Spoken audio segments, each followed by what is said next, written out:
This symposium, organized by RHAP, is trying to address a key question. And that key question is, how can health taxes be deliberately designed and used to support integrated district-level primary health care?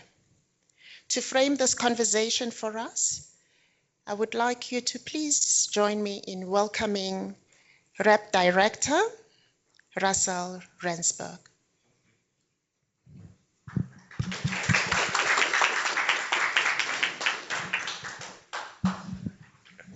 Thank you, everybody, for joining us in this conversation.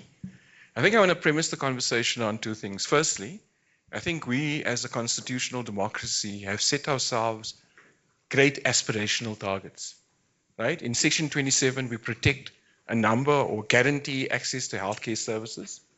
We talk about access to food, and at the very least, social assistance to those that need it. Now, those rights speak directly to another goal that our system has, which is Section 10, right? The right to a dignified life. And nothing can be more undignified than not getting healthcare when you need it, right? Sometimes dying, never knowing that you're at a healthcare need. And I think that's the story with cancer and diabetes, right? Not being able to educate your children, right, is a part of a decent life. We guarantee that in other parts of our Constitution. And our Constitution is a living document. It gets interpreted in different ways.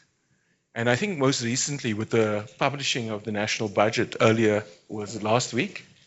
We got a vision of what progressive realization looks like in a state that consolidates. And the health system is a difficult place to sort of put that caveat on the progressive realization of rights. Because given our history, we actually had a very well-developed, publicly funded health system that was geared towards servicing maybe 20 or 30% of the population. And I think one of the difficult questions we have when it comes to budget making and advocacy is, how do we have progressive realization in what some would call a universal system? And I think the budget sort of put the fish on the table. We can't achieve the outcomes we want, right? A dignified life, access to healthcare when you need it, at no cost to you, responding to unmet health needs that have built up over time, if we continue to fund health in the same way. But we face real pressures.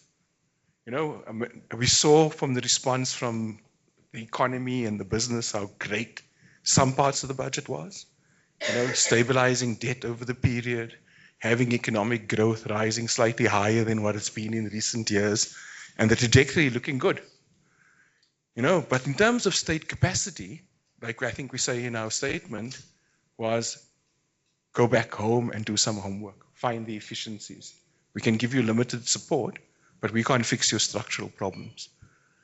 And I think today, we are coming here today to start thinking about, how do we fix those structural problems? How do we ensure that essential health services like access to reproductive, maternal, and child health are protected and expanded? How do we ensure that the response to infectious diseases, which now also include a chronic care element, is adequately resourced, and also sufficient resources to take forward some of the amazing innovations within that space, like lenacapavir. With non-communicable diseases, we remember starkly from COVID that one of the biggest lessons that we learned, that almost every person that died, or every person with HIV or TB had a comorbidity for diabetes that came up in the numbers. We have a model study that tells us 5 million people or so are living with diabetes, right? But only 1.2 million of them are currently in care, right? And that became quite stark in the 300,000 people who died from COVID, in the excess deaths. We also know that our country is a country of weird opposites, right? I mean, we just come out of December.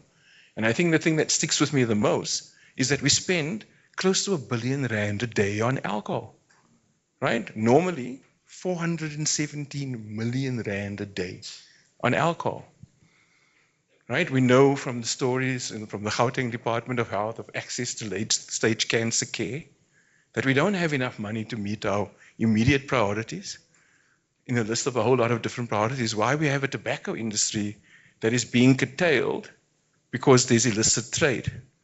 rather than why was that tax designed, was really a public health measure to reduce tobacco consumption, not to control the tobacco market. Right? With alcohol, we also know that the high cost of trauma. Often, one of the statistics that I go back to every time the district health barometer comes out is interpersonal violence and how it is the leading cause of death amongst young men between 15 and 25. And I don't think I need to remind anybody about the pandemic or epidemic of gender-based violence. But all of these things are abstract until we make them concrete. Right? And in Treasury putting out guidance on strengthening efficiencies within the delivery of healthcare services, I think it opens the door for us to start thinking about whether the healthcare services we delivered are funded and designed in a way to respond to the broader needs of the population and not just the inputs that the health system needs. And I think this is a time for us as partners to start thinking about how we give content to the ask of increasing excise taxes on tobacco, alcohol, and sugar-sweetened beverages without focusing too much on the constructs of that industry and more on what we're trying to solve, which is a decent life for all South Africans and people who live here. A decent life where they have access to the healthcare that they need. And I think we argue that the best platform for that is strengthening the responsiveness of district health services across the 52 districts in the country in we live. And for us at RHAP, particularly for rural communities, which continue to bear the burden of all these system failures over time and are also the first ones to see the impact of reduced funding at district health service level. So thank you again for taking the time out of your busy schedules to talk to us, with us today. And hopefully this can be the beginning of more deeper engagements on the health system that we want within the framework or the constraints that we already have. And hopefully the lineup today will help us give life to some of those substances. So thank you again.